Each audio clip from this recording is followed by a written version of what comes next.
When asked about gun control, however, the president told reporters, we're not going to talk about that today. So when do we talk about it? Should we talk about it at all? Let's take this on and some other big topics of the day with Kellyanne Conway, counselor to President Trump. Always a pleasure to have you on the show. Good morning, Christopher. And it was interesting to me hearing the president reach out to people and recognize what they had done for one another. It does raise a question. Why don't we owe the victims of this the same consideration they showed one another to take on something that's hard, that's even dangerous, in the effort to stop this from happening to everybody else? Talk about gun control, mental illness, what works and what doesn't. Why not take this challenge on right now? Christopher, what the president was saying yesterday is that he was there for the people in need who are injured in recovering hospitals, for the families whose lives are shattered and will never feel quite the same, who are about to give their final goodbyes on this earth to their loved ones. He was incredibly candid and sympathetic yesterday, the man who has great compassion and capacity for empathy that we see here every single day, who many times throughout his life and his career have been asked to help people, whether it's through an opportunity, lend a hand, certainly a donation. And that is what he was focused on yesterday. Now, you see that there are Republican senators who are talking about the Second Amendment. The Second Amendment is a bedrock principle of our Constitution, just like the First Amendment allows you and I to have this conversation at the moment. That should be protected. We are hearing from so many legislators and so many individuals in this country, and you read it publicly too, Chris, they never even heard of a bump stock before. And so I did know, and it's in the New York Times today as well, that it was President Obama's ATF, the Bureau of Alcohol, Tobacco, and Firearms, 2010, that decided not to regulate this device. That should be part of the conversation and part of the fact set that you put before your viewers. Said it last night at the town hall. It's good to have it out there now. Yes, I want to say something else. We did a quick search. And so if you go and you do a comparable search, you will see that this conversation isn't being had until tragedies like this strike by those who tried to be the loudest voices. You see Hillary Clinton, who's out on a book tour talking about herself, not talking about this. You see her rushing to judgment on Twitter the other day while people are still looking through the rubble, searching through the hospitals for their missing loved ones, trying to politicize it. She's tweeted about guns exactly one time this year. Bernie Sanders, 0 times. Elizabeth Warren, 0 times. They have tweeted about Russia over 30 times, Sanders and Warren. And it approximates CNN's own coverage. Your obsession with Russia has been to the exclusion of this conversation. So I know the high horse cavalry loves to run in, thumping their chest after the tragedies. But let's step back and have a thoughtful conversation about everything that is at play here. The more information all of us can learn about what happened in Las Vegas, the better. Kellyanne, I'm tired, so I apologize in advance, but I have to tell you, a lot of this just doesn't wash. All you need to know about the bump stock is that it was legal, and that's what allowed him to lay down that field of fire. That's all you need to know about it. There's no thoughtful conversation to have about it. Of course it was 2010. Of course it was the Obama administration. I'm saying don't cheapen what happened in Las Vegas. No, don't go the there. People who are, I'm going to go there, my friend, and here's why. Yeah. When Bob Patterson came out last night with his daughter, his 16-year-old daughter, they lost their mother, he lost his wife. You know what he wants to know? The same thing that people say time and time again. And I said, let's why have a was this able to? No, but the president says not now. And then it never happens. You make the point yourself. Whether you want to put it on Sanders or any other Democrat, you say they don't talk about it except when these happen. Yeah, that's right. Because when it happens, there's acute need and there's focus. And when you say, well, we don't want to talk about it now, you're ignoring the urgency and you're hoping it goes away. The president was focused on the tragedy and the victims. You are putting words in his mouth and mine, and I'm not going to allow you to do it. No, that's exactly what he said. This moment. You're the one spinning it. I'm trying to de-spin it. You want him, after spending the day visiting bedside with people who, thank God, look like they're on their way to recovery, and dozens of others are not. Hope so. You want him to turn around and talk about as he's boarding Air Force One, as he's leaving the day. Yesterday he was focused on those in need, and he will continue to be. The day before he was in Puerto Rico. Not that you give him fair and full coverage, helping other people in need. He's been spending the last month on the ground in Louisiana, Texas, Florida, Puerto Rico, Las Vegas now. helping those in need who Yeah. have suffered at the hand of natural disasters and as he says in Las Vegas, a pure act of evil, nothing else to call it. So those conversations will continue. You see a number of Republican senators have said that they're going to take a look at this, and all the while them saying that they are for the Second Amendment. Many of them are gun owners and sportsmen themselves. The president's first instinct when this happened in Las Vegas was he said, yeah, we are going to have to talk about guns at some point. And then all of a sudden, something happened, and he said, no, we're not going to talk about that right now. No, that's not fair, Chris. It is. You need to seize on the urgency of this, or it will never happen. If you don't seize on the urgency, it will never happen. And if you care about the victims, you care about why they got killed. And if you think that what this man had isn't part of that conversation, then you talk about why they died, and you talk about what made it possible. You know darn well he cares about those victims. It's sensitive. And you shouldn't say otherwise, and you know it. I'm not going to let you do that. I never said otherwise. I never said otherwise. Kellyanne, it's so obvious when you run away from a point and try to blame the questioner. I'm like the last person I to never run away said from he doesn't anything. care. I hope he cares. We're all banking on him caring. Puerto Rico, we wanted him to care. We wanted him to care about it when he wasn't talking about it, when he was talking about the NFL. We went down there to show the need. It's not fake to show need. That's not fake. Oh, there you go.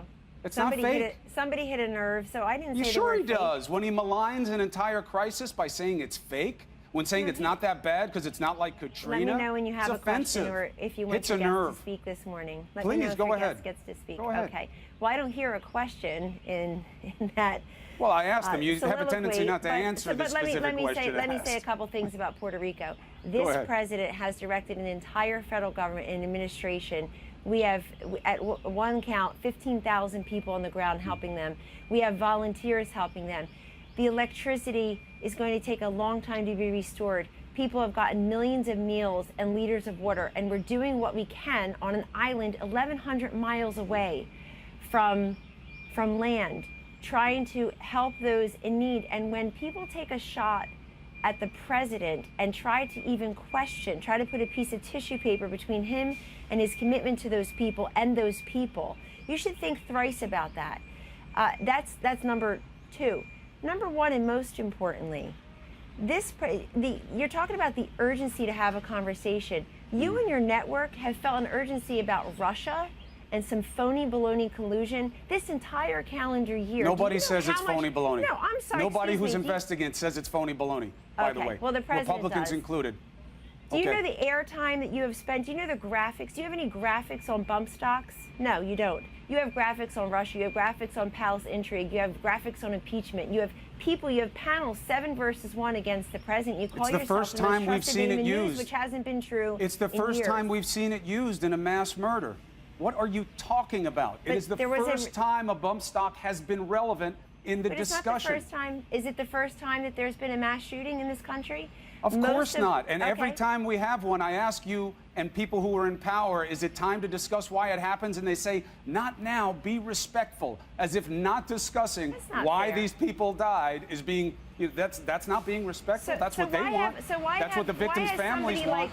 So why has Hillary Clinton and Bernie Sanders, Elizabeth Warren not talked about not bump stocks, but this issue this entire year? Why the obsession with Russia? They're approximating. They probably didn't know what they were. They were never relevant in a story before. Is that your bar for success? Do you want to be like Hillary Clinton and Bernie Sanders? Is that your measure of good leadership? Is that why you named them? I want the high horse cavalry here to have some introspection and show some respect for these people. I thought you wanted to be sensitive to the victims. So you want to be sensitive and respectful, but you don't want to talk about how they died. You don't want to talk about that, but you want to be respectful. Yes, I do want to talk about how they died. Here's how they died. Innocent people enjoying themselves at a concert in the greatest country on earth, where we are free to come and go, who were victim by a madman who perpetrated. We don't know that he was a madman. He could have just been really evil. We don't know that he was sick. We just know that legally he could mass an arsenal and attach something to his weapons that allowed them to rain down fire, which he never would have been able to do if he didn't use something that was legal and easy to get. Legal in 2010, the Obama administration's Alcohol, Tobacco, and Firearms Bureau said they wouldn't regulate that device. So you admit it was a mistake in 2010. Why don't you fix it right now? I'd like everybody to be involved in the conversation here, because that was 7 years ago for a different president. Donald Trump was busy being a successful Nobody's businessman in New blaming York. the president. Well, Nobody's blaming the president Yeah, you are. about what happened. No, we're really not, and it kind of matters You're blaming because him for saying that. Yes. You're blaming him today because you want your anti-Trump viewers to hear you blame him, and then you want to have anti-Trump Kellyanne. panels to bolster the point later. Kellyanne, you are don't blaming cheapen this him for conversation. turning around Don't and do it. saying that we're not having that conversation today, meaning yesterday, when he spent the day truly and deeply and emotionally moved to be in the company of those injured and suffering in hospitals. If to you're meet with moved by what survivors, happened to to meet the with first to the responders, victims, the true heroes. then you act on what happened to them. That's all I'm saying. Yesterday, and right, now Chris? is the time. Now is Yesterday. the time to say that you care. You do both. Yes, you we go all and you care. comfort. You show moral agency, and then you take action as a He leader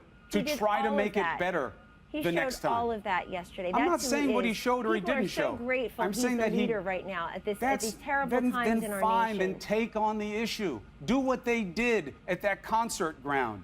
Go against something that was dangerous and reach out to others because it was the right thing to do, even if it puts you at risk. All That's what the yesterday. people who survived did, and some who did not, our Right. leaders, should do the same, shouldn't they? Christopher, everything should be examined. The more information we learn about what happened in Las Vegas, the better everyone is. We all want answers. We all feel frustrated and deeply saddened this week. We grieve with all of those who lost their loved ones, all of those who are recovering. And that's why the president, the first lady, the vice president, the cabinet, that's why the president has thrown himself shoulder to shoulder with those in need, truly moved. And he paid his respects yesterday and just stood eye to eye with those who showed great acts of heroism. People standing in line for hours at blood banks, the greatest part of America. I mean, you can't, the media constantly, the president should unify. So he takes a moment to do that, and you don't like the way he's doing it. He's not on your timeline. He's not doing it according to what you think should be done on a certain date. That's just not acceptable. That's not acceptable. Why can't you have the conversation? Why can't you admit, too, that at CNN, you and your colleagues have been talking about other things to the exclusion of these issues? You First of act all, like this is the they are first mass relevant shooting. when they occur. That's like saying, hey, you guys okay. never talked about Puerto Rico's hurricane problems before the hurricane. Yeah, that's how it works. You have a crisis and you deal with it in the moment. But let's leave that conversation to the I have a side. Let me meeting ask in a you about minute. something else. Very Good. quickly. Let me ask you one more thing.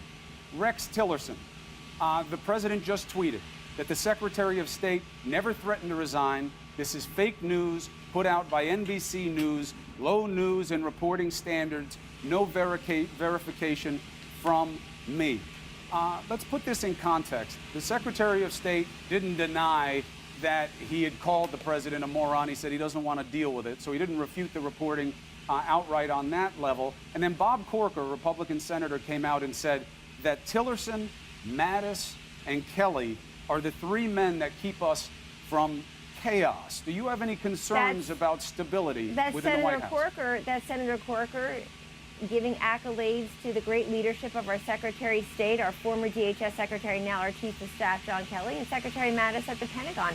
He is crediting their leadership from keeping this country from the chaos around the world. They support the president. They serve the president. He handpicked them in their cabinet. So you think it's the chaos around the world, not the chaos in the White House? And now, Chief, instead there's a lot of chaos around the world, this president inherited a true mess, as he says all the time. So Secretary Tillerson yesterday did a couple of, I thought, remarkable things. A, he got the president to say that the president has full confidence in him. B, Rex Tillerson said he has never once considered stepping aside and resigning from Secretary of State. He also went on to give us a total catalog of progress as Secretary of State and as the president. He talked about Pakistan and Iran. He talked about hotspots around the globe. He talked about all the progress they're making around the world. So that, I thought it was a remarkable catalog of the progress. He said he has never once thought of resigning and that he supports the president as much today as he did the day he took this job. And he reminded everybody why Donald Trump got elected. He got elected because he promised to take our country in a new and different direction around the globe and to ensure our safety and security. Also, Rex Tillerson says something that I know firsthand is a great way to operate in this town against a lot of odds and naysayers and critics, which is he said he's not going to play this game. He doesn't understand why people try to sow dissension. Either. And it was odd that he felt the need to come out in a press conference to say all that. It's something we're not used to seeing. I thought it was remarkable. I thought it was certainly remarkable. We agree. It was great, and we're glad he's a Secretary of State, and we're glad he's busy helping improve the safety and security of us and our allies and our interests around the globe, because this president is right. He inherited a big mess. Thank you, Chris. Kellyanne Conway, thank you for taking the time. Have a good day.